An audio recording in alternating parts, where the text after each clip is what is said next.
Good afternoon everybody. আশা করি তোমরা আমাকে শুনতে পাচ্ছ। একটু চ্যাট বক্সে জানাও তো আমাকে শুনতে পাচ্ছ কিনা। আমাকে একটু চ্যাট বক্সে জানাও তোমরা আমাকে শুনতে পাচ্ছ কিনা।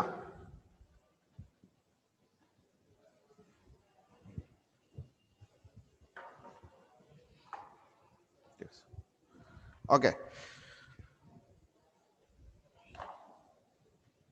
ঠিক আছে, ধন্যবাদ। তো আসো আমরা ক্লাসটা শুরু করি। তো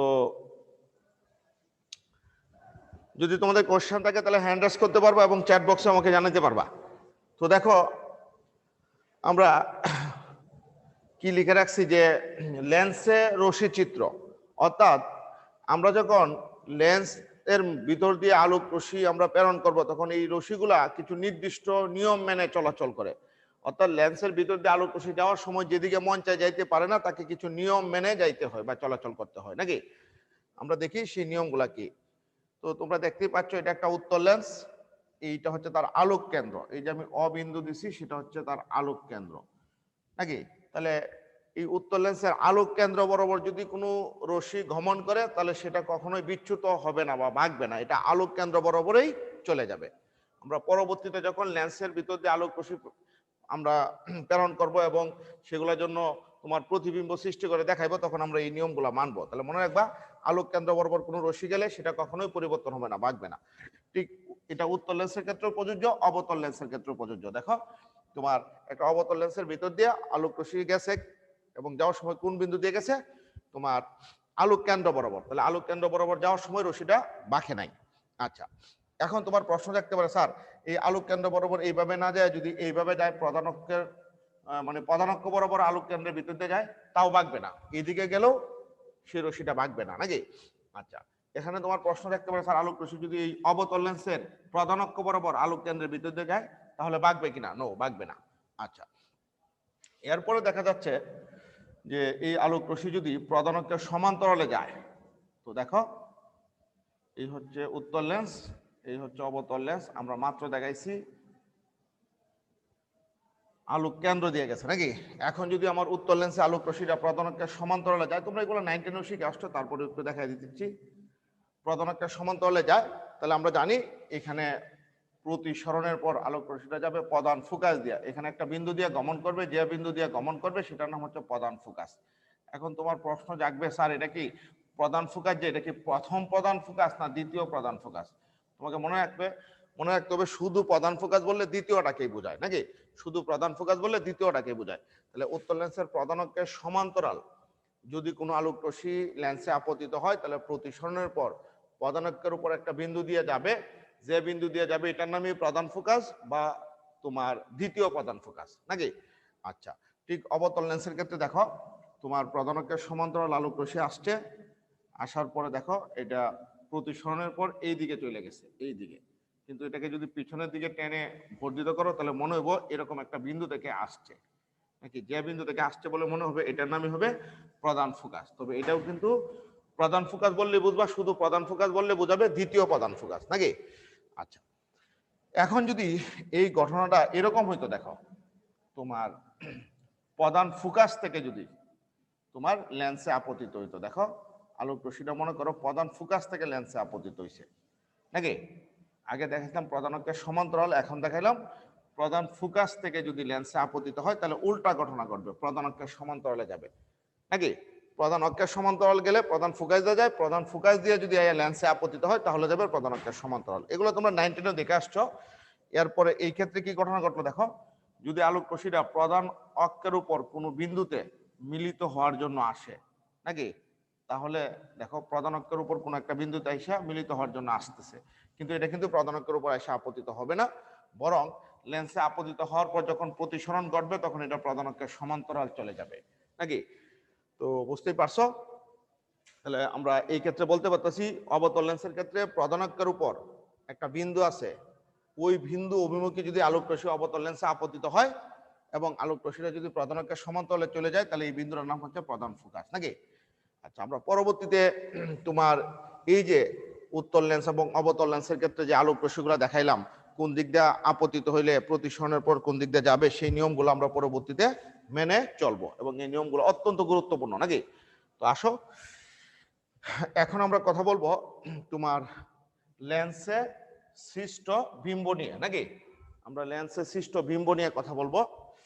তো এখন বিম্ব আমরা কি ধরনের বিম্ব নিয়ে কথা বলবো? বিস্তৃত বস্তুর বিম্ব নিয়ে, নাকি? বিস্তৃত মানে বড় বস্তুর বিম্ব নিয়ে, নাকি? তো দেখো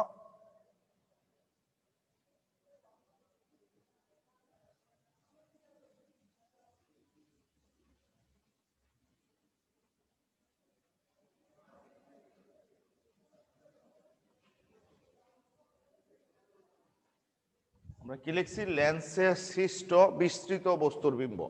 আচ্ছা, তো আমাদের লক্ষ্যবস্তু হইতে পারে বিন্দু লক্ষ্যবস্তু, হইতে পারে বিস্তৃত লক্ষ্যবস্তু, নাকি?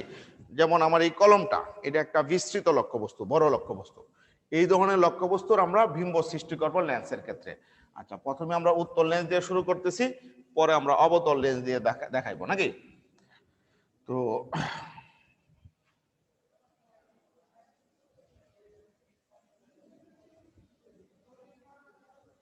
এটা হচ্ছে একটা উত্তল লেন্স, এটা হচ্ছে তার প্রধান অক্ষ। একটু বাইকে গেছে, এটা হচ্ছে তার প্রধান অক্ষ। আচ্ছা, এটা হচ্ছে তার লেন্সের ব্যাস।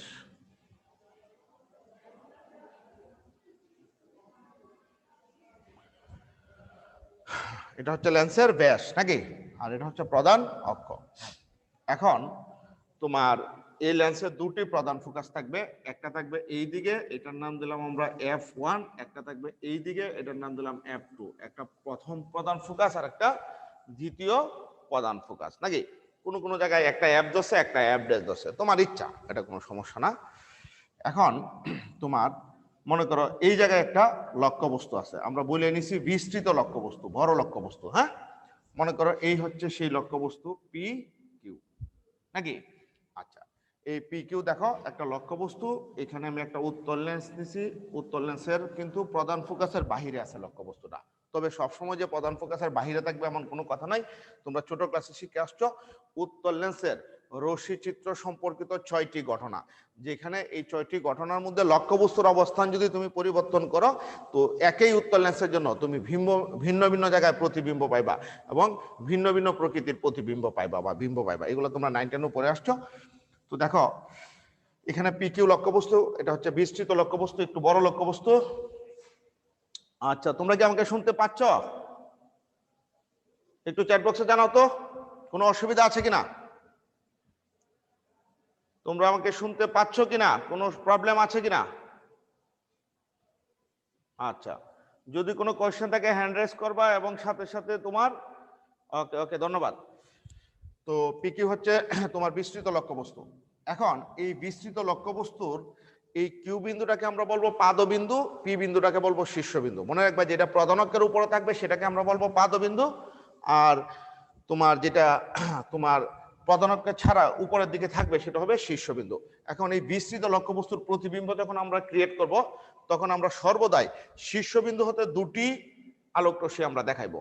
বাস্তবে অনেক আলোক রশ্মি বের হবে, অসংখ্য, কিন্তু আমরা রশ্মিচিত্র অঙ্কন করার সময় শীর্ষবিন্দু হতে দুটি আলোক রশ্মি দেখাইবো আর পাদবিন্দু হতে একটি আলোক রশ্মি দেখাইবো, নাকি? তাহলে আসো আমরা এই পি কিউ লক্ষ্যবস্তু আমরা জানি কিউটা শীর্ষবিন্দু, পিটা হচ্ছে পাদবিন্দু, এটা প্রধান ফোকাসের বাইরে আছে। তাহলে এই যে কিউ পাদবিন্দু, এখান থেকে একটি আলোক রশ্মি যাবে, সেটা যাবে হচ্ছে প্রধান অক্ষের সমান্তরাল, এইভাবে চলে যাবে প্রধান অক্ষের সমান্তরাল। আচ্ছা, এখন আরেকটি আলোক রশ্মি, আরেকটি না আরো দুটি আলোক রশ্মি যাবে, সেটা আমরা আগে বলে নিছি শীর্ষবিন্দু হতে, নাকি? আচ্ছা, আমরা জানি এটা হচ্ছে তোমার আলোক কেন্দ্র। একটা যাবে প্রধান অক্ষের সমান্তরাল, আগেরটা কিন্তু প্রধান অক্ষের উপর দিয়ে গেছে, দেখো, নাকি? যেটা পাদবিন্দু হতে বের হয়েছে আলোক রশ্মিটা, এটা কিন্তু প্রধান অক্ষের উপর দিয়ে গেছে। আচ্ছা, আমরা জানি প্রধান অক্ষের উপর দিয়ে যাওয়া আর আলোক কেন্দ্র বরাবর যাওয়া, যে দিক দিয়ে যাক আলোক রশ্মির মধ্যে কোনো বিচ্যুতি ঘটবে না। তাহলে দেখো যেটা প্রধান অক্ষের উপর দিয়ে গেছে সেটা কিন্তু আলোক কেন্দ্র বরাবর গেছে বা আলোক কেন্দ্রের ভিতর দিয়ে গেছে, সেটা বাঁকে নাই। আচ্ছা, এখন যেটা প্রধান অক্ষের সমান্তরালে গেছে, আমরা কিন্তু জানি সেটা প্রতিসরণের পর কোন দিক দিয়ে যাবে? প্রধান ফোকাস দিয়ে যাবে, নাকি? একটু আগে আমরা দেখাইছি বা এটা তোমরা আগে থেকেই জানো। তাহলে আসো এই আলোক রশ্মিটা এই বিন্দু দিয়ে যাবে, তাহলে যে বিন্দু দিয়ে গেছে আমরা জানি এটা হচ্ছে প্রধান ফোকাস, নাকি? তো এই দিক দিয়ে যাবে। আচ্ছা, আরেকটা আলোক রশ্মি আমরা জানি শীর্ষবিন্দু থেকে দুটি আলোক রশ্মি দেখাবো। আরেকটা আলোক রশ্মি তোমার শীর্ষবিন্দু হতে যে বের হবে সেটা যাবে তোমার কি বরাবর, আলোক কেন্দ্র বরাবর। তাহলে আসো, এই হচ্ছে সেই আলোক কেন্দ্র। দেখো এই আলোক কেন্দ্র বরাবর আরেকটি আলোক রশ্মি গেছে, এই যে এটা নাকি। তাহলে একটু খেয়াল করে দেখো, এই আলোক রশ্মিটা গেছে আলোক কেন্দ্র বরাবর নাকি, বা আলোক কেন্দ্রের ভিতর দিয়ে গেছে। যখন আলোক কেন্দ্রের ভিতর দিয়ে গেছে তখন এই আলোক রশ্মিটা কিন্তু বাঁকে নাই, বিচ্যুত হয় নাই, এই দিকে চলে গেছে। এখন এই পি বিন্দু হতে যে দুটি আলোক রশ্মি বের হয়েছিল, এই দুটি আলোক রশ্মি কিন্তু এই জায়গায় এসে মিলিত হয়েছে। দেখো এই জায়গায় মিলিত হয়েছে নাকি। তাহলে এই জায়গায় যদি মিলিত হয়, তাহলে এটা যদি পি বিন্দু হয়, এটাকে আমরা নাম দিব পি ড্যাশ বিন্দু নাকি। কি নাম দিব? পি ড্যাশ বিন্দু। আচ্ছা, এই পি ড্যাশ বিন্দুটা যে আমরা নাম দিলাম, এখান থেকে আমরা প্রধান অক্ষের উপর একটা লম্ব টানবো। প্রধান অক্ষের উপর একটা কি টানবো? লম্ব টানবো। তাহলে প্রধান অক্ষের উপর লম্ব টানলে এই বিন্দুটার নাম দেবো আমরা কিউ ড্যাশ। তখন আমরা বলবো এই পি ড্যাশ কিউ ড্যাশটাই হচ্ছে আমার পি কিউ লক্ষ্যবস্তুর প্রতিবিম্ব নাকি। যেহেতু এটা বিস্তৃত লক্ষ্যবস্তু, বড় লক্ষ্যবস্তু, সেই বিস্তৃত লক্ষ্যবস্তুর প্রতিবিম্ব হচ্ছে পি ড্যাশ কিউ ড্যাশ নাকি। আচ্ছা, তো এই যে প্রতিবিম্বটা, এটা কিন্তু বাস্তব প্রতিবিম্ব বা বাস্তব বিম্ব। কেমনে বুঝছো বাস্তব বিম্ব? কারণ আলোক রশ্মি কি কোনো বিন্দু থেকে আসছে বলে মনে হয়েছে, না একেবারে প্রকৃতপক্ষে যা মিলিত হয়েছে? অবশ্যই প্রকৃতপক্ষে মিলিত হয়েছে। এছাড়া আমি আরো তোমাদেরকে কিছু কৌশল দেখাই দিচ্ছি, মনে রাখবা। লক্ষ্যবস্তু যেই পাশে, প্রতিবিম্ব যদি তার উল্টা দিকে হয় তাহলে অবশ্যই বাস্তব বিম্ব হবে। লক্ষ্যবস্তু যেই দিকে, প্রতিবিম্ব যদি তোমার তার উল্টা দিকে হয়, দেখো লেন্সের লক্ষ্যবস্তু এই পাশে, প্রতিবিম্ব এই দিকে, তাহলে অবশ্যই সেটা বাস্তব বিম্ব। অবশ্যই এটা একটা মনে রাখবা, হ্যাঁ, মাথায় রাখতে হবে। লক্ষ্যবস্তু যেদিকে, বিম্ব যদি তার উল্টা দিকে হয়, অবশ্যই বাস্তব বিম্ব। বাস্তব বিম্ব সর্বদাই উল্টা হবে। বাস্তব বিম্ব সর্বদাই উল্টা হবে। আমি উল্টা বলতে কি বুঝাচ্ছি দেখো, এখানে পি বিন্দুটা ছিল প্রধান অক্ষের উপরে, দেখো এখানে পি বিন্দুটা যেটা পি ড্যাশ হয়েছে প্রধান অক্ষের নিচে চলে গেছে নাকি। তো মনে রাখবা, লক্ষ্যবস্তু যেদিকে, বিম্ব যদি তার উল্টা দিকে হয়, মানে তার উল্টা পাশে হয়, তাহলে অবশ্যই সেটা বাস্তব বিম্ব। আর বাস্তব বিম্ব সর্বদাই উল্টা হবে। আর লক্ষ্যবস্তু যেদিকে, বিম্ব যদি ওই দিকে সৃষ্টি হয়, তাহলে সেটা হবে তোমার অবাস্তব বিম্ব। এখন অবাস্তব বিম্ব সর্বদাই সোজা হবে, অবাস্তব বিম্ব সর্বদাই সোজা হবে। অবশ্যই তোমরা এটা একটা মনে রাখবা, হ্যাঁ। বাস্তব বিম্ব সর্বদাই উল্টা, অবাস্তব বিম্ব সর্বদাই সোজা নাকি। আর লক্ষ্যবস্তু যেদিকে, বিম্ব যদি তার বিপরীত দিকে হয়, তাহলে উল্টা হবে। আচ্ছা, তাহলে এটা হবে বাস্তব বিম্ব। এখন তোমাকে আরো মনে রাখতে হবে যে বিম্ব মানে এই লক্ষ্যবস্তুর দৈর্ঘ্য আর বিম্বের দৈর্ঘ্য এটা কিন্তু এখানে সমান না। কোনো কোনো ক্ষেত্রে এমন হবে, দেখো লক্ষ্যবস্তুর দৈর্ঘ্য পি কিউ, বিম্বের দৈর্ঘ্য পি ড্যাশ কিউ ড্যাশ, কোনো কোনো ক্ষেত্রে এটা সমান হবে। আমার বর্তমানে কিন্তু এটা সমান না, আমি বলে নিচ্ছি। এটা এটা এটা এরকম দেখো, P Q greater than P dash Q dash, কিন্তু কোনো কোনো সিচুয়েশনে এরকম হয়ে যাবে P Q equal to P dash Q dash নাকি। আবার কোনো কোনো ক্ষেত্রে এরকম হবে পি কিউ তোমার greater than P dash Q dash নাকি। আমি আবার বলতেছি, তোমার লক্ষ্যবস্তুর অবস্থানের উপর ভিত্তি করে, লক্ষ্যবস্তুটা লেন্স হতে কত দূরে রাখছো বা কত কাছে রাখছো, এই সকল অবস্থানের উপর ভিত্তি করে, অর্থাৎ লক্ষ্যবস্তুর অবস্থানের উপর ভিত্তি করে তোমার লক্ষ্যবস্তুর দৈর্ঘ্য আর বিম্বের দৈর্ঘ্য তোমার কোনটা বড় হবে কোনটা ছোট হবে সেটা নির্ভর করে। অর্থাৎ এই ক্ষেত্রে আমরা দেখলাম যে তোমার লক্ষ্যবস্তুটা প্রধান ফোকাসের কি হয়েছে, বাহিরে আছে নাকি। তাহলে প্রতিবিম্বটা কি হয়েছে, যে লক্ষ্যবস্তুর চেয়ে সাইজে কি হয়েছে, বড় হয়েছে। অর্থাৎ এই এই শর্তটা এখানে মানছে। কোনো কোনো ক্ষেত্রে এটাও হবে নাকি, কোনো কোনো ক্ষেত্রে এটাও হবে। আচ্ছা, তাহলে আমরা একটু ফিনিশিং এ বলে দিই। তোমার উত্তল লেন্সের ক্ষেত্রে বাস্তব বিম্ব হইতে পারে, অবাস্তব বিম্ব হইতে পারে। আচ্ছা, যদি বাস্তব বিম্ব হয় তাহলে উল্টা হবে, আর যদি অবাস্তব বিম্ব হয় তাহলে সোজা হবে। আচ্ছা, এখন যদি বাস্তব বিম্ব হয়, সেই বাস্তব বিম্বের দৈর্ঘ্য লক্ষ্যবস্তুর দৈর্ঘ্যের সমান হইতে পারে, বাস্তব বিম্বের দৈর্ঘ্য লক্ষ্যবস্তুর দৈর্ঘ্যের চেয়ে ছোট হইতে পারে, বাস্তব বিম্বের দৈর্ঘ্য লক্ষ্যবস্তুর দৈর্ঘ্যের চেয়ে বড় হইতে পারে, যে কোনোটা হইতে পারে। কিন্তু যদি অবাস্তব বিম্ব হয় উত্তল লেন্সের ক্ষেত্রে, তাহলে এটা সর্বদাই তোমার সর্বদাই লক্ষ্যবস্তুর চেয়ে দৈর্ঘ্যটা বড় হবে বা সাইজটা বড় হবে। আমি আবারও বলতেছি, উত্তল লেন্সে বাস্তব বিম্ব হইতে পারে, অবাস্তব বিম্ব হইতে পারে। বাস্তব বিম্ব হলে উল্টা হবে, অবাস্তব বিম্ব হলে সোজা হবে। বাস্তব বিম্ব যদি হয় তাহলে তার দৈর্ঘ্যটা লক্ষ্যবস্তুর দৈর্ঘ্যের সমান হতে পারে, লক্ষ্যবস্তুর চেয়ে বড় হইতে পারে, লক্ষ্যবস্তুর চেয়ে ছোট হইতে পারে। কিন্তু অবাস্তব বিম্ব হইলে সর্বদাই তোমার তোমার লক্ষ্যবস্তুর দৈর্ঘ্যটা বিম্বের দৈর্ঘ্যের চেয়ে বড় হবে। আর অবতল লেন্সে সর্বদাই তোমরা জানো অবাস্তব বিম্ব সৃষ্টি হয়, এবং অবাস্তব বিম্বের সৃষ্টি হয় সেটা দৈর্ঘ্য সর্বদাই লক্ষ্যবস্তুর চেয়ে ছোট হবে। আচ্ছা, তারপর আমি যখন অবতল লেন্স নিয়ে কথা বলবো রশ্মি চিত্র অঙ্কন করে দেখাই দিব। আচ্ছা, এখন আসো আমরা চিহ্নের প্রথা শিখছিলাম, সেই চিহ্নের প্রথাটা কাজে লাগবে। কখন কাজে লাগবে? যদি আমরা এই জায়গায় রৈখিক বিবর্ধন নিয়ে কথা বলি। আচ্ছা, আমরা মনে রাখবো বিবর্ধন বলতে বোঝায় রৈখিক বিবর্ধন। আমরা যখন উচ্চারণ করি ব্যাগ, আসলে সেটা ব্যাগ না, সঠিক উচ্চারণ হবে রৈখিক ব্যাগ। কিন্তু আমরা অনেক সময় সেটাকে রৈখিক ব্যাগ না বলে কি বলি? ব্যাগ। শুধু ব্যাগ বললে রৈখিক ব্যাগ তোমার ব্যাগকে বোঝায়। যেমন ভর ব্যাগ, শুধু ভর ব্যাগ বললে রৈখিক ভর ব্যাগকে বোঝায় নাকি? তাহলে আসো আমরা যদি বলি বিবর্ধন, তাহলে বিবর্ধন বলতে তুমি আসলে কি বুঝে নিবা? রৈখিক বিবর্ধন নাকি? বিবর্ধন যেই কথা, রৈখিক বিবর্ধন একই কথা নাকি? বা আমরা চাইলে এই জায়গায় লিখতে পারি রৈখিক বিবর্ধন বা বিবর্ধন। দেখো রৈখিক বিবর্ধন বা বিবর্ধন, এই রৈখিক বিবর্ধন বা বিবর্ধন একই কথা নাকি? এই রৈখিক বিবর্ধন বা বিবর্ধনকে এম দিয়ে প্রকাশ করা হয়। আসো রৈখিক বিবর্ধন বা বিবর্ধন জিনিসটা কি?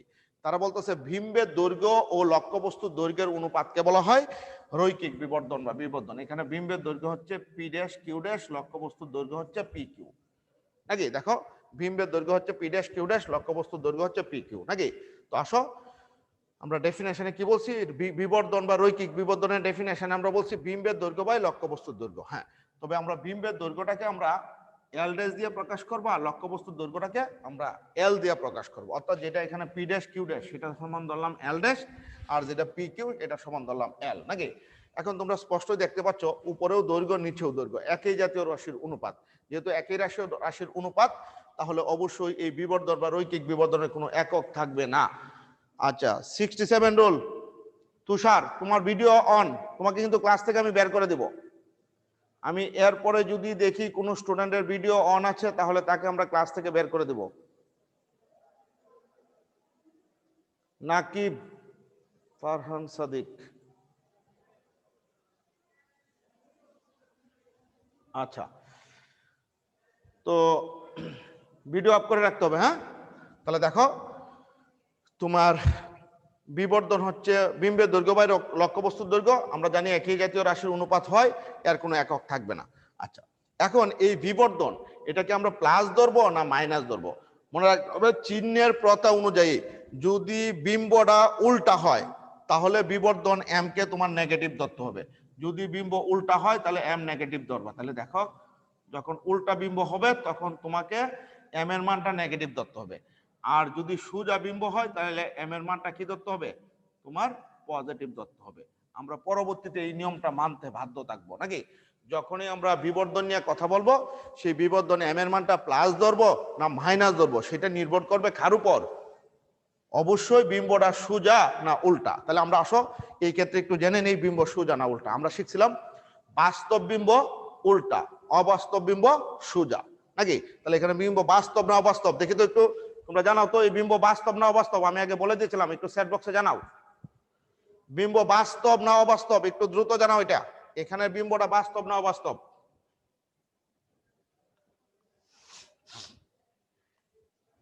আচ্ছা, 2-3 জনে জানাইছো। আচ্ছা, বাস্তব বিম্ব, চমৎকার। তাহলে অবশ্যই সেখানে এম এর মানটাকে আমরা নেগেটিভ ধরবো, কারণ আমরা বলেই দিছি বাস্তব বিম্ব উল্টা হয়। আর চিহ্নের প্রথায় বলা হয়েছে যে সকল বিম্ব উল্টা তাদের ক্ষেত্রে বিবর্ধনের মান নেগেটিভ ধরতে হবে। অবশ্যই বিবর্ধন এম এর মান নেগেটিভ ধরতে হবে। আর যদি আমি সোজা বিম্ব নিয়ে কাজ করি নাকি, সোজা বিম্ব কি হবে? তোমার অবাস্তব হবে, সেই ক্ষেত্রে এম এর মান আমাদেরকে পজিটিভ ধরতে হবে নাকি? তাহলে এখন থেকে আমরা মনে রাখবো যখন এই বিম্ব বাস্তব আসবে সেটা অবশ্যই উল্টা হবে, সেক্ষেত্রে এম এর মান নেগেটিভ ধরবো। আচ্ছা, এখন আসো আমরা কিন্তু অলরেডি জেনে নিছি যে এই ক্ষেত্রে এম এর মান নেগেটিভ হবে নাকি, কারণ বিম্বটা বাস্তব বাট উল্টা, আর উল্টা বিম্বের জন্য বিবর্ধন এম নেগেটিভ হয়। কিন্তু আমাদের বইয়ে দেখো এই সূত্রটা লেখার পরে M equal to L dash by L, হঠাৎ করে এই সূত্রটা লিখতে আছে মাইনাস ভি বাই ইউ। তো অনেকের প্রশ্ন থাকবে স্যার এটা কেমনে লেখলো নাকি? অবশ্যই তোমার এই সূত্রটা কেমনে লেখছে সেটা আমাদের জানতে হবে। আসো আমরা একটু জেনে নেই। তো আশা করি তোমাদের মনোযোগ আছে। আমরা এই বিন্দুটাকে নাম দিলাম এল বিন্দু। দেখো এই যে বিন্দুটা, এটা নাম দিলাম এল বিন্দু। আচ্ছা, তো এখানে আমরা দুটি ত্রিভুজ নিব। একটা ত্রিভুজ হচ্ছে তোমার পি ও কিউ, আর একটা ত্রিভুজ হচ্ছে তোমার P dash O Q dash. আশা করি তোমরা দেখতে পাচ্ছ এখানে দুটি ত্রিভুজ আছে নাকি? একটা হচ্ছে তোমার পি ও কিউ, আর একটা হচ্ছে P dash O Q dash. আরো ত্রিভুজ আছে, আপাতত আমরা এই দুটি ত্রিভুজ নিচ্ছি। এখন এই দুটি ত্রিভুজ হচ্ছে সদৃশ্যকোণী ত্রিভুজ। তো তোমরা ছোট ক্লাস থেকেই জানো সদৃশ্যকোণী ত্রিভুজ কাকে বলে। সদৃশ্যকোণী ত্রিভুজের ক্ষেত্রে ত্রিভুজের সাইজ কোনো ফ্যাক্টর না, ফ্যাক্টর হচ্ছে যদি একটি ত্রিভুজের 3 কোণ অপর ত্রিভুজের 3 কোণের সমান হয় তাহলে আমরা তাদেরকে বলবো সদৃশ্যকোণী ত্রিভুজ। আসলে আমরা দেখি এখানে দুটি ত্রিভুজ সদৃশ্যকোণী কিনা। তাহলে পি ও কিউ এই ত্রিভুজের এই কোণটা 90 ডিগ্রি, আবার P dash O Q dash এই ত্রিভুজের এই কোণটা 90 ডিগ্রি, তাহলে দুইটা কোণ সমান হয়েছে নাকি। আচ্ছা দেখো তো এই কোণ আর এই কোণ পরস্পর বিপ্রতীপ কোণ নাকি, এই কোণ আর এই কোণ পরস্পর বিপ্রতীপ কোণ। তাহলে তোমার একটু খেয়াল করো পি ও কিউ নাকি এই ত্রিভুজ এবং P dash O Q dash এই ত্রিভুজের দুটি কোণ পরস্পর সমান হয়ে গেছে নাকি। আর দুটি কোণ যদি সমান হয়ে থাকে তাহলে তৃতীয় কোণটা সমান হইতে বাধ্য, অবশ্যই সমান হইতে বাধ্য। তার মানে এই কোণ আর এই কোণ এই দুইটাও পরস্পর সমান। দেখো এই কোণটা 90 ডিগ্রি, এটা 90 ডিগ্রি, পরস্পর সমান। এইটা আর এটা বিপরীত কোণ, এই দুইটাও পরস্পর সমান। তাহলে এই কোণ আর এই কোণ সমান হইতে বাধ্য নাকি। আমরা অবশ্যই জানি দুটি কোণ সমান হলে তৃতীয় কোণটা সমান না হওয়ার কোনো কারণ নাই। তাহলে সদৃশ্যকোণী ত্রিভুজের একটা বিশেষ বৈশিষ্ট্য হচ্ছে অনুরূপ বাহুগুলোর অনুপাত পরস্পর সমান, অনুরূপ বাহুগুলোর অনুপাত পরস্পর সমান নাকি।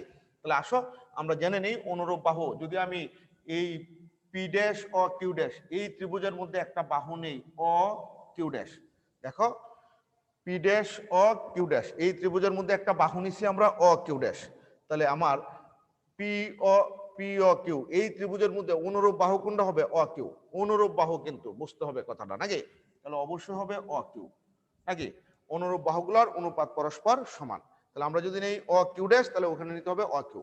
আচ্ছা আমরা যদি P dash O Q dash এটার মধ্যে একটা বাহু নেই পি কিউ, পি কিউ না sorry P dash Q dash, দেখো P dash O Q dash এখানে একটা বাহু নিলাম পি ড্যাশ কিউ ড্যাশ, তাহলে পি ও কিউ এটার মধ্যে সেই অনুরূপ বাহুটা হবে পি কিউ। এখন বলতেছে অনুরূপ বাহুগুলোর অনুপাত পরস্পর সমান নাকি। তাহলে আমরা অবশ্যই বুঝতে পারছি P dash Q dash by P Q যেই কথা, O Q dash by O Q একই কথা নাকি। আচ্ছা তো আসো আমরা প্রমাণ করতে চাচ্ছি যে এই যে M equal to minus B by U কেমনে আসলো নাকি। আচ্ছা আমরা ডেফিনেশনটা কি দিছিলাম যে বিম্বের দৈর্ঘ্য ও লক্ষ্যবস্তুর দৈর্ঘ্যের অনুপাতকে বলা হয় রৈখিক বিবর্ধন নাকি। তাহলে আমাদের সামনে যে বিম্ব ছিল কোনটা পি ড্যাশ কিউ ড্যাশ নাকি, আর লক্ষ্যবস্তু কোনটা পি কিউ, তাহলে এটারই আমরা কি বলবো বিম্ব বলবো নাকি, এই বিম্বের দৈর্ঘ্য বাই লক্ষ্যবস্তুর দৈর্ঘ্য এটাকে আমরা রৈখিক বিবর্ধন বলবো। তাহলে অবশ্যই আমরা এখান থেকে লিখতে পারতেছি O Q dash by O Q equal to দেখো এম, কারণ আমরা জানি পি ড্যাশ কিউ ড্যাশ হচ্ছে বিম্বের দৈর্ঘ্য, পি কিউ হচ্ছে লক্ষ্যবস্তুর দৈর্ঘ্য নাকি। তাহলে আমরা বিম্বের দৈর্ঘ্য আর লক্ষ্যবস্তুর দৈর্ঘ্যের অনুপাতটাকে আমরা কি বলতেছি তোমার রৈখিক বিবর্ধন এম বলতেছি নাকি। আচ্ছা এখন আমরা এমটাকে একটু বাম পাশে লিখলাম, O Q dash by O Q এটাকে ডান পাশে লিখলাম নাকি। অবশ্য তুমি চাইলে শুরুতে এটা করতে পারতা, এটা আগে এটা পরে লিখতে পারতা। আচ্ছা এটা কোনো সমস্যা না। এখন দেখো এই যে তোমার বিম্বটা নিয়ে কাজ করছিলাম এটা কি বাস্তব বিম্ব না অবাস্তব বিম্ব, অবশ্যই বাস্তব বিম্ব। আর আমরা জানি বাস্তব বিম্ব কি হয় উল্টা হয়, আর উল্টা বিম্বের জন্য বিবর্ধনটাকে অবশ্যই নেগেটিভ ধরতে হবে। তাহলে তোমাকে ইচ্ছে করেই নেগেটিভ চিহ্নটা এখানে দিতে হবে। কেন দিতে হবে, কারণ চিহ্নের প্রতার মধ্যে বলেই দিছে যে যখনই উল্টা বিম্ব হবে তখন এম এর মান নেগেটিভ ধরতে হবে, আর যখনই সোজা বিম্ব হবে এম এর মান কি ধরতে হবে পজিটিভ ধরতে হবে। কখন উল্টা বিম্ব হবে যদি বাস্তব হয়, কখন সোজা বিম্ব হবে যদি অবাস্তব হয়। তাহলে আমাদের বিম্ব কি তোমার বাস্তব, তাহলে অবশ্যই উল্টা বিম্ব। এখন আসো তোমার এই যে অ কিউ ড্যাশ, দেখো এটা হচ্ছে বিম্বের দূরত্ব, অ হতে কিউ ড্যাশ এটা কিন্তু বিম্বের দূরত্ব। তাহলে অ হতে কিউ ড্যাশ পর্যন্ত দূরত্বটাকে আমরা ধরবো ভি নাকি, বিম্বের দূরত্ব। আর আগে থেকে এই সামনে একটা মাইনাস আছে। আর অ হতে কিউ, দেখো এই যে অ হতে কিউ ও কিউ এটা হচ্ছে লক্ষ্যবস্তুর দূরত্ব, এটাকে আমরা ধরবো ইউ। তো দেখো এই হচ্ছে আমাদের সেই সূত্রটা চলে আসছে M equal to minus V by U নাকি। এখন আমরা এই যে সূত্রটা প্রমাণ করছি উত্তল লেন্সের জন্য যখন বাস্তব বিম্ব সৃষ্টি হয়েছে, এখন যদি উত্তল লেন্সে অবাস্তব বিম্ব সৃষ্টি হয় তাহলেও তুমি এই সূত্রটা প্রমাণ করতে পারবা। উত্তল লেন্সে যদি অবাস্তব বিম্ব সৃষ্টি হয় তখনও তুমি এই সূত্রটা প্রমাণ করতে পারবা নাকি। আচ্ছা আসো আমরা উত্তল লেন্সে আজ গেলাম না, তোমাকে মনে রাখতে হবে এই সূত্রটা 3 ভাবে প্রমাণ করা যায়। উত্তল লেন্সে বাস্তব বিম্ব, উত্তল লেন্সে অবাস্তব বিম্ব এবং অবতল লেন্সে অবাস্তব বিম্ব, এই 3টি পদ্ধতিতে এই সূত্রটা প্রমাণ করা যায় নাকি। আচ্ছা আমরা সেটা গেলাম না। এখন আসো আমরা আরো একটা সূত্র একটু দেখবো যেটা আমরা 9-10 দেখে আসছিলাম, তারপরও আমরা একটু দেখা দেই ওই সূত্রটাও 3টি উপায়ে প্রমাণ করা যায়। আচ্ছা তার আগে একটু তোমরা চ্যাট বক্সে জানাও তো এটা বুঝতে পারছো কিনা, একটু দ্রুত আমাকে জানাও। M equal to minus V by U এটা বুঝতে পারছো কিনা একটু দ্রুত আমাকে জানাও। আচ্ছা, এটা কিন্তু তিন ভাবে তোমার প্রমাণ করা যায় নাকি? উত্তল লেন্সের জন্য বাস্তব বিম্ব, উত্তল লেন্সের জন্য অবাস্তব বিম্ব, অবতল লেন্সের জন্য অবাস্তব বিম্ব। আমি শুধু এখানে একটা দেখাইছি নাকি? আচ্ছা, আশা করি তোমরা বুঝতে পারছো। এখন আসো, তোমার আমরা যেটা প্রমাণ করব সেই সূত্রটা হচ্ছে 1/v plus 1/u equal to 1/f। আমি জানি এটা তোমরা 9 10 এ ব্যবহার করে আসছো, অনেকেই প্রমাণও করছো নাকি? আচ্ছা, একটু চ্যাট বক্সে জানাও তো তোমরা কি 9 10 এই সূত্রটা প্রমাণ করে আসছো না মুখস্থ করে আসছো? একটু জানাও ওকে। এই সূত্রটা 1/b plus 1/u equal to 1/f, এটা কি তোমরা 9 10 এ মুখস্থ করে অঙ্ক করছো নাকি প্রমাণ করছিলা? তোমরা আমাকে শুনতে পাচ্ছ? মুখস্থ করে, মুখস্থ করে। আচ্ছা, তাহলে এখন আর আমরা মুখস্থ করব না, আমরা যেহেতু একটু বড় ক্লাসে আসছি, আমাদেরকে এটা প্রমাণ করে বিভিন্ন গাণিতিক সমস্যার সমাধান করতে হবে নাকি? আচ্ছা, আমরা জানি বি হচ্ছে বিম্বের দূরত্ব, ইউ হচ্ছে লক্ষ্যবস্তুর দূরত্ব, এফ হচ্ছে ফোকাস দূরত্ব। মনে রাখবা, শুধু ফোকাস দূরত্ব বললে বোঝায় তোমার তোমার দ্বিতীয় ফোকাস দূরত্ব নাকি? আচ্ছা, তো এই সূত্রটা আমরা প্রমাণ করব। এই সূত্রটাও তিনটি উপায়ে প্রমাণ করা যায়। একটা হচ্ছে উত্তল লেন্সের জন্য বাস্তব বিম্ব, উত্তল লেন্সের জন্য অবাস্তব বিম্ব নাকি? একটা উত্তল লেন্সের জন্য বাস্তব, একটা উত্তল লেন্সের জন্য অবাস্তব, দুইটা। আর একটা হচ্ছে অবতল লেন্সের জন্য অবাস্তব বিম্ব। কিন্তু আমরা এখানে এই চিত্রের মাধ্যমেই প্রমাণ করার চেষ্টা করব নাকি? তো আমরা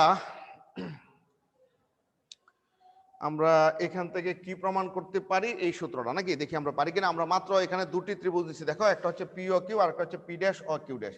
এই দুটি ত্রিভুজে আমরা কি লিখছি? যে এই দুটি ত্রিভুজে হচ্ছে সদৃশ্যকোণী ত্রিভুজ। আর সদৃশ্যকোণী ত্রিভুজের একটা বিশেষ বৈশিষ্ট্য হচ্ছে অনুরূপ বাহুগুলোর অনুপাত সমান। আসলে আমরা এই রৈখিক বিবর্ধন এখন মুছে দিই, এটা আর আমার কাজে লাগবে না। আচ্ছা, তো অনুরূপ বাহুগুলোর অনুপাত সমান, তখন আমরা কি পাইছি? O Q dash by O Q equal to তোমার P dash Q dash by P Q. Okay, এই পর্যন্ত আমরা রেখে দিলাম। দেখো, এই পর্যন্ত কিন্তু আমরা প্রমাণ করছি নাকি? এখন আমরা চাইলে কিন্তু এটাকে এইভাবে লিখতে পারতাম। দেখো, তাহলে আমার সুবিধা আর কি? আমি হয়তো খেয়াল করি না প্রথমে, P dash Q dash by P Q equal to O Q dash by O Q নাকি? এটা আগে লিখলে একটু দেখাটা সুন্দর দেখায় এবং কাজ করতেও সুবিধা হবে। আচ্ছা, এই পর্যন্ত আমরা আগেই প্রমাণ করে রাখছি। এখন আসো, এখানে আমি আরো দুটি ত্রিভুজ নিব নাকি? তোমাদের মনোযোগ দিতে হবে। আরো দুটি ত্রিভুজ নিব। একটা হচ্ছে তোমার এল এফ টু ও, একটু খুঁজে দেখো, এল এফ টু ও একটা ত্রিভুজ। আরেকটা ত্রিভুজ হচ্ছে তোমার P dash F two Q dash. একটু খেয়াল করতে হবে দুটি ত্রিভুজ খুঁজে পাচ্ছ কিনা দেখো। একটা ত্রিভুজ হচ্ছে এল এফ টু ও নাকি? আরেকটা ত্রিভুজ হচ্ছে তোমার P dash F two Q dash. এখন তুমি একটু খেয়াল করে দেখো, এই দুটি ত্রিভুজও সদৃশ্যকোণী ত্রিভুজ।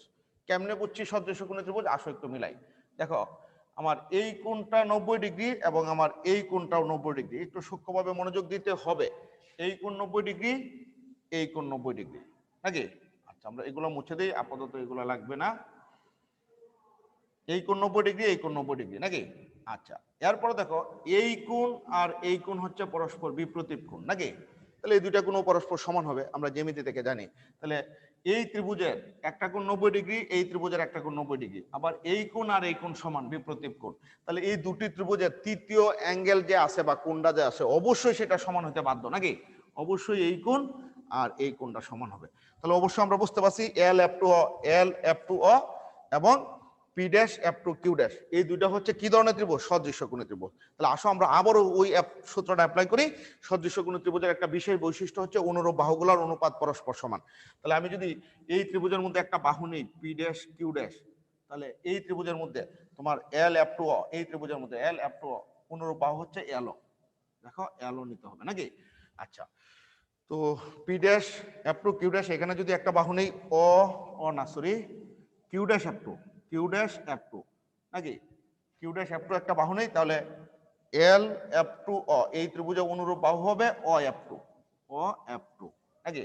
এগুলো কিন্তু ত্রিভুজ নিয়ে কথা বলছিলাম নাকি? এটা হচ্ছে দুইটা ত্রিভুজ, সদৃশ্যকোণী ত্রিভুজ। এখানে আমরা সেই বিশেষ বৈশিষ্ট্যটা আমরা অ্যাপ্লাই করলাম নাকি? আচ্ছা, তো আসো, এখন আমরা স্পষ্ট দেখতে পাচ্ছি, দেখো, পিও যেই কথা নাকি, যেটাকে আমরা এল ধরছিলাম আর কি, পিও বা এল ড্যাশ এগুলো লাগবে না, মুছে দিলাম। পিও যেই কথা, এলও একই কথা। তোমরা দেখো, একেবারে স্পষ্ট দেখা যাচ্ছে পিও না, বলেছে পি কিউ, সরি পিও না, পিও না পি কিউ, পি কিউ এবং এলও দেখো একই কথা কিনা আশা করি তোমরা দেখতে পাচ্ছ। দেখো, পি হতে কিউ পর্যন্ত দূরত্ব যতটুকু বা লক্ষ্যবস্তুর দৈর্ঘ্য যেটাই বলো না কেন, এল হতে অ পর্যন্ত, এই দুইটাই সেম। তাহলে পিও যে কথা, এল ও একই কথা। তাহলে অবশ্যই আমরা এই এল ও এটার পরিবর্তে লিখতে পারবো আমরা পি কিউ, নাকি? পি কিউ যে কথা, এল ও যদি একই কথা হয় তাহলে P dash Q dash by L O. L O মানে কত লিখবো? পি কিউ, নাকি? তো এল ও যেটা, এটার পরিবর্তে লিখলাম পি কিউ। আচ্ছা, এখন আসো তোমার ডান পাশে, নাকি? তো ডান পাশে আমরা, আচ্ছা এটা যদি দেখা না যায় আমরা একটু উপরে লিখি, এই জায়গায় লিখতেছি, দেখো P dash Q dash by তোমার পি কিউ, পি কিউ। আচ্ছা, এখন আসো তোমার কিউ ড্যাশ এফ টু, নাকি? আচ্ছা, এই কিউ ড্যাশ এফ টু এটাকে আমরা একটু কাজ করতে পারি। দেখো আমরা যদি অ হতে কিউ ড্যাশ পর্যন্ত নিয়ে নিই, অ হতে কিউ ড্যাশ এই পর্যন্ত নিলাম, নিয়ে এখান থেকে যদি অ এফ টু বাদ দিয়ে দিই, তাহলে দেখো তুমি কি পাইতেছ? অবশ্যই কিউ ড্যাশ এফ টু পাইতেছ। আশা করি তোমরা একটু মনোযোগ দিলেই বুঝবা। তোমার ছিল কত? Q dash F two. এখানে তুমি নিছো মনে করো অ হতে কিউ ড্যাশ পর্যন্ত, তোমার আছে এইটুক, কিউ ড্যাশ এফ টু এইটুক আছে, নাকি? এখান থেকে এইটুক বা এখান থেকে এইটুক, কিন্তু নিছো অ কিউ ড্যাশ, এখান থেকে আবার অ এফ টু বাদ দিছো। দেখো অ কিউ ড্যাশ নিছো, অ এফ টু বাদ দিছো, তাহলে তোমার হাতে এখনো আছে কিউ ড্যাশ এফ টু। তাহলে আমরা এটাকে এভাবে লিখতে পারি, আর নিচে আছে অ এফ টু। আচ্ছা, এখন দেখো এই সমীকরণটার মধ্যে বাম পাশে আছে P dash Q dash by P Q, এই সমীকরণটার মধ্যে বাম পাশে আছে P dash Q dash by P Q. এখন যদি আমরা এই দুইটা সমীকরণের বাম পাশগুলো সমান ধরি, তাহলে অবশ্যই আমরা লিখতে পারবো এখানে O Q dash by O Q equal to O Q dash minus O F two divided by O F two, এটা আমরা লিখতে পারবো, নাকি? দেখো এই সমীকরণ আর এই সমীকরণের বাম পাশটা সমান ধরলে। আচ্ছা, তো এখন আমরা শুধু মান বসিয়ে দেবো, নাকি? দেখো খেয়াল করো, অ হতে কিউ ড্যাশ এটা হচ্ছে বিম্বের দূরত্ব, যেহেতু বাস্তব বিম্ব অবশ্যই বিম্বের দূরত্ব ধনাত্মক হবে, নাকি? অ হতে কিউ ড্যাশ বিম্বের দূরত্ব, যেহেতু বাস্তব বিম্ব বিম্বের দূরত্ব ধনাত্মক হবে, তাহলে এটাকে আমরা ভি ধরবো, প্লাস বি, কোনো কিছু না লিখলে প্লাস বি বোঝায়। অ হতে কিউ এটা হচ্ছে লক্ষ্যবস্তুর দূরত্ব, নাকি? লক্ষ্যবস্তুর দূরত্ব হচ্ছে ইউ। আচ্ছা, এখন আসো ডান পাশে, দেখো কি আছে, অ হতে কিউ ড্যাশ সেম, তাহলে এটাকে আবার আমরা ভি ধরবো। অ হতে এফ টু, এখন তোমাকে খেয়াল করতে হবে অ হতে এফ টু, এই এফ টু হচ্ছে প্রধান ফোকাস। কোন প্রধান ফোকাস? প্রথম না দ্বিতীয়? অবশ্যই দ্বিতীয় প্রধান ফোকাস। আমরা জানি দ্বিতীয় প্রধান ফোকাস বললে শুধু প্রধান ফোকাসকেই বোঝায়, বা শুধু প্রধান ফোকাস বললে দ্বিতীয়টাকেই বোঝায়, নাকি? তাহলে আমরা অবশ্যই জানি এইটুক হচ্ছে তোমার অ হতে এফ টু, এইটুক হচ্ছে তোমার এফ, এবং উত্তর লেন্সের ফোকাস দূরত্ব হচ্ছে সর্বদাই পজিটিভ, নাকি? অবতল লেন্সের ফোকাস দূরত্ব সর্বদাই নেগেটিভ, তাহলে অবশ্যই তোমার অ হতে এফ টু সেটা হবে ফোকাস দূরত্ব এফ, নাকি? তাহলে আমরা অ কিউ ড্যাশের পরিবর্তে লিখছি ভি, এখানে লিখছি অ এফ টু সমান স্মল এফ। তোমরা মনে হয় একবার ক্যাপিটাল এফ দিয়ে বোঝায় প্রধান ফোকাস, আর স্মল এফ দিয়ে বোঝায় ফোকাস দূরত্ব। আচ্ছা, অ এফ টু এটাও ফোকাস দূরত্ব স্মল এফ। এখন আমরা এটাকে একটু আর আর গুণ করে দিব, নাকি? আর আর গুণ করে দিব, তাহলে দেখো কি আসতেছে, V F equal to U V minus U F. এখন আমরা এই সমীকরণটাকে ইউবি এফ দিয়ে ভাগ করব, কি দিয়া? ইউবি এফ দিয়া, নাকি? তাহলে আসো ভাগ করি, ইউ ভি এফ ভাগ করলে কি হয় একটু দেখি, U V F minus U F U V F, আমরা ইউবি এফ দিয়ে ভাগ করতেছি। তাহলে তোমরা দেখতেই পাচ্ছ এখানে ভি ভি কাটা যাবে, এফ এফ কাটা যাবে, থাকবে হচ্ছে 1/u। এখানে ভিভি কাটা যাবে, ইউ ইউ কাটা যাবে, থাকবে হচ্ছে 1/f, মাইনাস ইউ ইউ কাটা যাবে, এফ এফ কাটা যাবে, থাকবে হচ্ছে 1/v, নাকি? এখন আসো যদি আমি এইটাকে মাইনাসটাকে এই পাশে নিয়ে আসি প্লাস করে, তাহলে ফিনিশিং এ থাকতেছে 1/v plus 1/u equal to 1/f। এই হচ্ছে আমাদের সেই সমীকরণটা, দেখো চলে আসছে, নাকি? আচ্ছা, তো এটাকে তুমি আরো ভিন্নভাবে উপস্থাপন করতে পারো চাইলে। দেখো আমি একটু মুছে দেখাইতেছি, সমীকরণটাকে আর একটু ভিন্নভাবে তুমি উপস্থাপন করতে পারো। ফিনিশিং এ যে ইকুয়েশনটা পাইছো, এখন যদি তুমি তুমি বাম পাশে লসাগু করে দাও, দেখো তাহলে কি, এটাই হচ্ছে মেইন ইকুয়েশন। এটাকে তুমি আরো চাইলে ভিন্নভাবে লিখতে পারবা। যদি বাম পাশে লসাগু করে দাও, তাহলে থাকবে হচ্ছে দেখো ইউবি, দেখো ইউবি এর মধ্যে লসাগু করলে ইউবি, তাহলে উপরে থাকবে কত তোমার ইউ প্লাস ভি, আর ওই পাশে থাকবে, ডান পাশে থাকবে 1/f, নাকি? এখন তুমি চাইলে এফ সমান কি লিখতে পারবা, দেখো এফ সমান লিখতে পারবা, যদি উল্টায় যায় তাহলে হবে U V by U plus B বা বি প্লাস ইউ, তোমার যেটা মন চায় একই কথা। এখান থেকে সরাসরি ফোকাস দূরত্ব বের করতে পারবা। তবে এটা নিয়ে কাজ করা আর এটা নিয়ে কাজ করা একই কথা নাকি? এখন এই যে আমরা সমীকরণটা প্রমাণ করছি, এটা কিন্তু উত্তল লেন্সে যখন বাস্তব বিম্ব সৃষ্টি হয়েছে। এখন একই সমীকরণ উত্তল লেন্সে যদি অবাস্তব বিম্ব সৃষ্টি হয় তাও তুমি প্রমাণ করতে পারবা, এবং একই সমীকরণ যদি তোমার অবতল লেন্সে অবাস্তব বিম্ব সৃষ্টি হয় তাহলেও তুমি প্রমাণ করতে পারবা। একটু তোমরা চ্যাট বক্সে জানাও তো বুঝতে পারছো কিনা।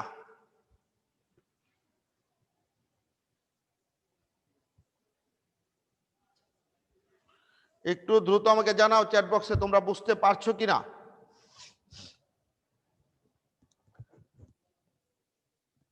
আচ্ছা, রোমান, আফজাল, আচ্ছা বেশ কয়েকজনে ফিডব্যাক জানাইছো। অনেকেরই জানানোর কথা ছিল, মাত্র 5-7 জন। আরো কয়েকজন জানাও তো দেখি বুঝতে পারছো কিনা। শাহরিয়ার কবির, ওকে, ধন্যবাদ। তাহলে তোমাদের সবগুলা এখানে ইকুয়েশন হয়তো আমি দেখাই নাই, যে এটা উত্তল লেন্সের জন্য দেখানো যাবে, আবার অবাস্তব বিম্বের জন্য দেখানো যাবে, আবার অবতল লেন্সে অবাস্তব বিম্বের জন্য দেখানো যাবে। আচ্ছা, এখন আমরা কথা হচ্ছে, তোমরা আমাকে একটু চ্যাট বক্সে কনফার্ম করো তো, তোমরা উত্তল লেন্সের রশ্মি চিত্র সম্পর্কিত 6টি ঘটনা নাকি, অর্থাৎ উত্তল লেন্সের প্রধান অক্ষের উপরে 6টা অবস্থানে লক্ষ্যবস্তু রাখলে ভিন্ন ভিন্ন 6টা অবস্থানে প্রতিবিম্ব সৃষ্টি হয়। সেই প্রতিবিম্বের আকার লক্ষ্যবস্তুর চেয়ে ছোট হইতে পারে, বড় হইতে পারে, লক্ষ্যবস্তু সমান হইতে পারে, বিম্ব বাস্তব হইতে পারে, অবাস্তব হইতে পারে।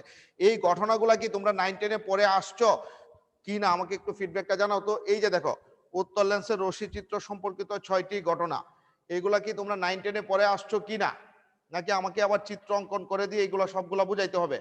একটু দ্রুত জানাও। যদি তোমরা এখানে এগুলা 9-10-এ পড়ে আসো, তাহলে আমি সরাসরি তোমার চলে যাব তোমার নতুন টপিকসে। কি বলো? একজন লেখছো মনে নাই স্যার, ফাহিম। আচ্ছা, স্যার পড়লেও মনে নাই, তাহলে কি আমার এই প্রত্যেকটা এখন ঘটনা চিত্র অঙ্কন করে দেখাইতে হবে নাকি? কয়েকজন লেখছো জি স্যার পড়ছি। আচ্ছা, কারো কারো মনে নাই। আচ্ছা, যাদের মনে নাই তারা একটু রিভিশন দিয়ে দেখো নাকি, আজকে তো আর সময় নাই, তারা একটু বাসায় রিভিশন দিয়ে দেখো। যদি আগামী ক্লাসে এসে বলো যে স্যার সময় এই মনে নাই, তাহলে ইনশাল্লাহ বুঝিয়ে দিব। আর যদি রিভিশন দিলে বাসায় রিভিশন দিয়ে দেখো, যদি মনে পড়ে তাহলে আর আমরা এগুলো নিয়ে কথা বলবো না, এগুলো খুবই কমন জিনিস, আমরা নতুন টপিকস নিয়ে কথা বলবো নাকি। ওকে, তো এখন দেখি কয়েকজনের হ্যান্ড রেজ করছে, একটু কোশ্চেনটা নেওয়ার চেষ্টা করি। তোমার সিফাত, হ্যাঁ বলো সিফাত। আসসালামু আলাইকুম স্যার। ওয়ালাইকুম আসসালাম। স্যার আমার তো একটু নেটে প্রবলেম ছিল, অনেকক্ষণ যাবত চেষ্টা করতেছিলাম, মানে ঢুকতে পারলাম না। একটু প্রেজেন্টটা দিয়ে দিন স্যার। এই প্রেজেন্ট সম্পর্কিত প্রশ্ন কখনোই করা যাবে না, তোমাকে আমি মার্ক করে রাখলাম। তুমি বারবার এই ধরনের কথা আমরা বলতেছি যে প্রেজেন্ট দেওয়া না দেওয়ার বিষয়ে কোনো শিক্ষককে রিকোয়েস্ট করা যাবে না। তুমি অটোমেটিক ভাবে প্রেজেন্ট পাইবা যদি তুমি থাকো, কারণ প্রেজেন্টের দায়িত্বটার জন্য আমরা এখানে মানে প্রেজেন্টের জন্য আমরা দেখি না, এটা অন্যজন আছে, একজন সে প্রেজেন্ট দেখবে, একজন অফিস সহকারী আছে, উনি তোমাদের সাথে জয়েন করে ক্লাসে, ঢুকে পরে প্রেজেন্ট দেয়। এখন এই ধরনের কোনো রিকোয়েস্ট করা যাবে না। আচ্ছা, শাহরিয়ার কবির বলো। শাহরিয়ার স্যার কবির, কৌণিক বিবর্ধনটা একটু দেখাই দিতেন। আচ্ছা আচ্ছা ঠিক আছে, সেটা দেখাইবো যখন আমরা বিভিন্ন ধরনের অনুবীক্ষণ যন্ত্র নিয়ে কথা বলবো। তোমাকে একটু অ্যাড করতে হবে, এটা আমাদের এই মুহূর্তে লাগবে না, যখন লাগবে তখন কথা বলবো। হ্যাঁ, যখন কৌণিক বিবর্ধনটা লাগবে অবশ্যই সেটা আমি তোমাদের পড়ায় দিব। এখানে আরো অনেকগুলো টপিকস আছে। হ্যাঁ, তোমার কৌণিক জি স্যার। বিবর্ধন, এরপরে আছে তোমার এগুলা সাথে আরো অনেকগুলো তোমার টপিকস আছে, যে দৃষ্টিকোণ বা বীক্ষণ কোণ, সেগুলো নিয়ে আমরা পরে কথা বলবো। আচ্ছা, এখন তোমাদের কাজ হচ্ছে তোমরা একটু কষ্ট করে 9-10-এ যে উত্তল লেন্সের রশ্মি চিত্র সম্পর্কিত 6টি ঘটনা ছিল, আমি 6টি ঘটনা বলতে বোঝাচ্ছি উত্তল লেন্সের প্রধান অক্ষের উপরে ভিন্ন ভিন্ন জায়গায় যদি লক্ষ্যবস্তু রাখো, ভিন্ন ভিন্ন জায়গায় প্রতিবিম্ব সৃষ্টি হয়। সেই প্রতিবিম্ব বাস্তব হইতে পারে, অবাস্তব হইতে পারে, সোজা হইতে পারে, উল্টাও হইতে পারে, সাইজ লক্ষ্যবস্তু যে ছোট বড় সমান হইতে পারে। এগুলো একটু নিজেরা একটু পড়ে আসো নাকি, যদি পড়ে আসো তাহলে আমরা সিলেবাসটা একটু সামনে এগিয়ে নিয়ে যেতে পারবো। ঠিক আছে কিনা? জি তাহলে স্যার। তোমাদের হোমওয়ার্ক হচ্ছে, বাসার কাজ হচ্ছে